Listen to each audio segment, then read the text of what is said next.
The latest strikes from Israel targeting Islamic Jihad militants and rocket sites comes after weeks of escalating violence, prompting hundreds of rockets launched at Israel. The death toll includes several women and children, as the UN urged calm. The Secretary General is very concerned. Of course, you'll have seen what Tor Venisland said yesterday about the situation.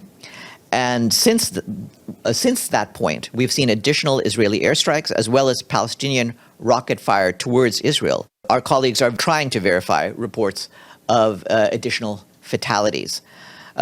Meanwhile, the border crossings with Gaza have been closed.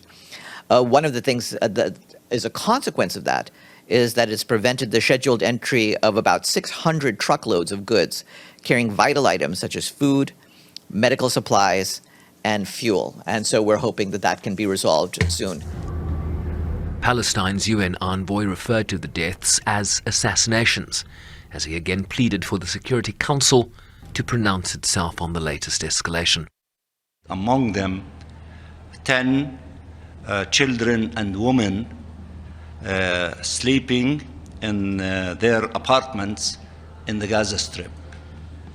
And of course, the ensuing events as we are observing until this moment. Of course, we condemn this crime. We condemn those who committed these crimes, particularly killing large number of children and women.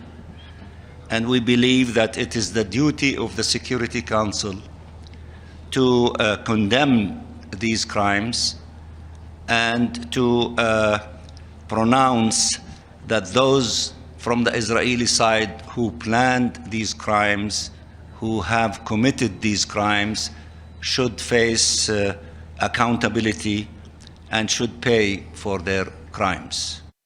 Earlier, Israel's Prime Minister warned that any escalation by Gaza militants would be met with a crushing response. We are in the middle of a campaign. In the coming days, we'll all need to show patience and endurance. A week ago, when we made the decision to initiate Operation Shield and Arrow, together with the Minister of Defense, I directed the Army and the security establishment to prepare for any scenario of escalation, and possibly in more than one front. Tonight, we say to our enemies, any escalation on your part will be met with a crushing response from our part. Last week, militants fired more than 100 rockets across the border, while Israeli jets hit targets in Gaza following the death of a member of Islamic Jihad who was on a hunger strike in Israeli custody. We will continue to keep knocking on the door for the Security Council to shoulder its responsibilities. We need protection from this savage attacks by the Israeli army and the settlers. Palestinian schools and businesses in Gaza remain closed, while thousands of Israelis living along the border have been evacuated as a precaution. Chauvin Reichspies, SABC News, New York.